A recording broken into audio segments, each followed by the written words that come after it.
ဒီဗီဒီယိုထဲမှာပြောပြပေးချင်တာကတော့ AI နဲ့ပုံတွေထုတ်ချင်သူတွေအတွက် prompt တွေကို copy ယူရတာခက်ခဲနေရင်ဒီဗီဒီယိုလေးကိုအဆုံးထိကြည့်သွားဖို့ဖိတ်ခေါ်ပါတယ်။အခုဒီမှာဆိုလို့ရှိရင် prompt တွေကို copy လုပ်လို့လည်းမရဘူးဆိုတော့ကျွန်တော်တို့ကဒီစာတွေကို screenshot ရိုက်ယူပြီးတော့ copy ကူးလို့ရအောင်လုပ်ယူရမှာဖြစ်ပါတယ်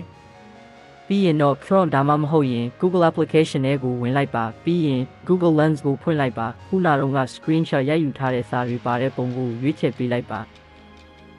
ဘာသာစကားကအင်ဒိုနီးရှားဘာသာစကားဖြစ်နေလို့ translate ကိုနှိပ်ပြီးတော့ English တို့ပြောင်းလဲနိုင်ပါတယ်ပြီးရင် select text နှိပ်ပြီးကိုလိုချင်တဲ့ prompt တွေကိုပဲရွေးချယ်ပြီး copy လုပ်လို့ရသွားပါပြီ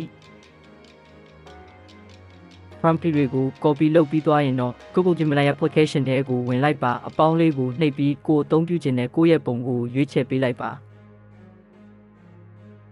ပြီးရင်အောက်ထဲမှာခုနက copy ယူလာတဲ့ prompt တွေကိုထည့်ပေးရမှာဖြစ်ပါတယ် prompt ထဲကစာတွေကိုတော့လိုအပ်သလိုပြန်လည်ပြင်ဆင်တင်တာတွေကိုတင်ကိုယ်တိုင်ပြင်ဆင်ပေးဖို့တော့လိုပါမယ်ဒါမှသာ AI ကထုတ်ပေးလိုက်တဲ့ပုံဟာကိုလိုချင်တဲ့ပုံကောင်းကောင်းလေးတစ်ခုဖြစ်နေမှာပါအားလုံးပြင်ဆင်ပြီးသွားရင်တော့ပုံလေးကိုစထုတ်လို့ရပါပြီအချိန်တော့ခဏဆောင်ပေးရပါလိမ့်မယ် Gemini ကပုံထုတ်တာတော့တော်တော်ကိုမြန်ပါတယ်ဒီမှာဆိုရင်တော့ကျွန်တော်တို့လိုချင်တဲ့ပုံလေးတစ်ခုကိုရရှိပြီးပဲဖြစ်ပါတယ်ဒီလိုမျိုး prompt တွေကိုအလွယ်တကူ copy လုပ်တတ်သွားပြီဆိုရင်တော့ပုံလှလှလေးတွေကိုအလွယ်တကူဖန်တီးနိုင်ပြီပဲဖြစ်ပါတယ်